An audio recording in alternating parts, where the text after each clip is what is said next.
Bismillahirrahmanirrahim. Alhamdulillahi Rabbil Alamin wa salatu wa salamu ala Sayyidina wa Nabiyina Muhammad wa ala ahlihi tayyibin tahirin wa sahbihi al-muntajabin wa ala jami'i al-anbiya illahi wal mursalin. Me emrin e Allahut të gjithëmëshirshmit, mëshirëplotit. Falënderimet më të sinqerta janë vetëm për Allahun e madhëruar. Paqja dhe mëshira e Allahut qofshin mbi profetin Muhammad, mbi familjen e tij të pastër, mbi shokët e tij të zgjedhur dhe mbi të gjithë të dërguarit dhe profetët e Allahut xhaleshanhu. Të nderuar dëgjues dhe shikues, ju përshëndes me përshëndetjen e bukur islame. Assalamu alaikum wa rahmatullahi wa barakatuhu. Paqja, mëshira dhe begatit e Allahut qofshin mbi ju. Për ditën e sotme do të flasim rreth temës të jesh musliman në shërbim të komunitetit ku ti jeton. Njeriu nuk është krijuar të jetojë i izoluar nga të tjerat, por për të qenë pjesë e një shoqërie ku zemrat lidhen, duart të ndihmojnë njëra tjetrën dhe shpirtrat forcohen nëpërmjet mirësisë. Islami e sheh besimtarin jo vetëm si adhurues në raport me krijuesin, por dhe si ndërtues të së mirës në raport me krijesat.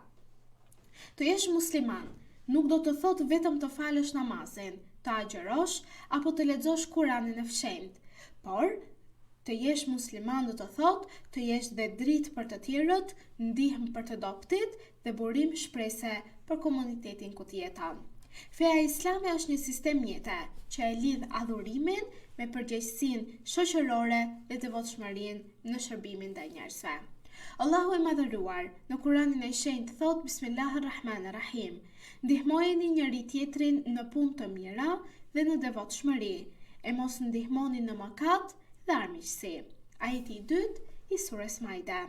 Ky ajet vendos në parim madhështor se muslimani nuk është spektator ndaj halleve të shoqërisë, por pjesëmarrës aktiv në zgjidhjen e tyre. Ai nuk e pyet vetëm se çfarë fitoj unë apo çfarë mund të jap unë. Nëse një botë ku shpesh sundon egoizmi, feja e pastër islame është larg kësaj bote, sepse Islami e edukon njeriun që të jetojë me frymën e solidaritetit dhe kujdesit për të tjerat. Profeti Muhammad, paqja dhe bekimet e Allahut qofshin mbi të dhe mbi familjen e tij, ka thënë: njeriu më i dashur tek Allahu është ai që është më i dobishëm për njerëzit.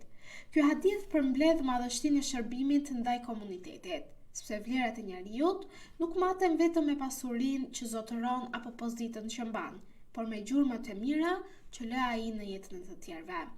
Një buzëqeshje e sinqert, një fjalë ngushëlluese, një ndihmë materiale apo një këshill e mençur mund të jenë vepra që peshojnë rënd në peshoren e sevapeve, pra të mirave. Shërbimi ndaj komunitetit fillon nga gjërat më të afërta. Familja, si për shembull, është komuniteti i parë ku muslimani duhet të jap shembullin e tij, sepse respekti ndaj prindërve, kujdesi për fëmijët, drejtësia dhe respekti ndaj bashkëshortit apo bashkëshortes dhe ruajtja e lidhjeve farfisnore familjare janë pjesë e adhurimit në fenë e pastër islame. Allahu thot në surën Nisa, në ajetin 36 se Bismillahirrahmanirrahim: adhuroni Allahun dhe mos i shoqëroni atij asgjë dhe silluni mirë me prindërit, të afërmit, jetimat, të varfrit, fqinjen e afërt dhe fqinjen e largët. Ky ajet tregon se mirësia e njeriut nuk kufizohet vetëm tek rrethi i tij i ngushtë, por shtrihet te çdo njeri që e rrethon ata. Një musliman i vërtet është i dobishëm për fqinjen e tij, sepse ai që nuk e shqetëson atë, nuk e përgojon dhe nuk e lëndon dhe nuk ja kthen shpinën e nevojës ndaj personit. Pra ky është besimtari i vërtet. Ky është ajo çfarë Allahu xhaleshanhu kërkon prej nesh si besimtar të kësaj feje islame. Profeti Muhammad, paqja dhe bekimet e Allahut qofshin mbi të dhe mbi familjen e tij, ka thënë: nuk është besimtar ai që flej ngopur ndërsa fqinji i tij është i uritur. Kjo fjalë profetike zgjon ndërgjegjen e çdo zemre, sepse nuk mjafton që njeriu të jetë mirë vet, por duhet të shohë edhe njerëzit e tjerë që vuajnë dhe të shtrijë dorën e tij të ndihmës, sa të pak të jetë ajo për t'i ndihmuar dhe për t'i lehtësuar ato, sepse kjo është feja jonë. Në jetën moderne, shërbimi ndaj komunitetit merr forma dhe të shumta. Mund të jetë ndihma për të varfrit, mund të jetë mbështetja e jetimëve, mund të jetë kujdesi për të moshuarit, pjesëmarrja në aktivitete bamirësie, mund të jetë edukimi i të rinjve, ruajtja e pasardhësisë së ambientit apo kontributi personal për të mirën publike.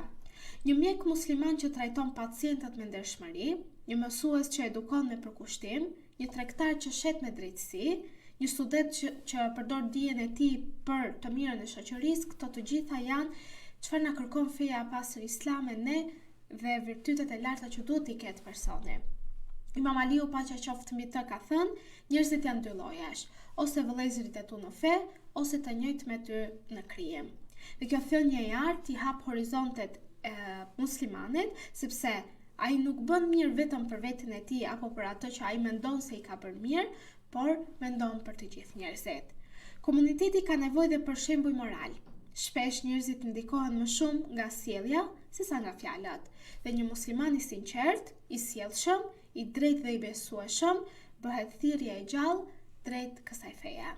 Kur njerëzit shohin ndershmërinë e këtij muslimani në punë, durimin e tij në vështirësi, butësinë e tij në komunikim dhe përkushtimin ndaj së mirës, ata kuptojnë bukurinë dhe thelbin e fesë së pastër islame, pa pasur nevojë për shumë ligjërata. Allahu thot në Kuranin e shenjtë, e kush flet më bukur sa ai që thërret tek Allahu, bën vepra të mira dhe thot, unë jam prej muslimanëve. Ajeti 33 i sures Fusilet.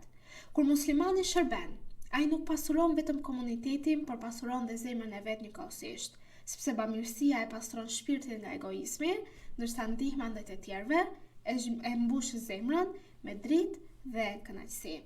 Pra të jesh musliman në shërbim të komunitetit të nderuar dëgjues dhe shikues, do të thotë të jetosh fen me zemër, me mendje dhe me duar tuaja. Do të thotë të jesh njeri që ndërton dhe nuk shkatëron, që ofron dhe afron te kjo fe, e nuk përçan dhe që shëron e nuk plagos. Pra muslimani i vërtet të nderuar dëgjues dhe shikues është mëshirë për rrethin ku ai jeton, siguri për njerëzit që e njohin dhe bekim për shoqërinë ku ai kontribon. Sa më shumë muslimanët ta kuptojnë këtë misionin e tyre, aq më shumë komunitetet e të gjithë botës do të mbushen me drejtësi, dashuri dhe shpresë. Dhe në një botë që ka nevojë për dritë, besimtari duhet të jetë pishtari që ndriçon rrugën e së mirës. Dhe këtë gjë kërkon Allahu i madhëruar dhe ta kemi si këshill në jetën tonë që të vazhdojmë në këtë rrugë me këtë mesazh që Zoti kërkon prej nesh. Këto momente të nderuar dëgjues dhe shikues, duke ju lënë në mbrojtjen dhe ndihmën e Allahu xhaleshanhu, ju përshëndes me përshëndetjen e bukur islame. Assalamu alaikum wa rahmatullahi wa barakatuhu. Paqja, mëshira dhe begatit e Allahut qofshin mbi ju.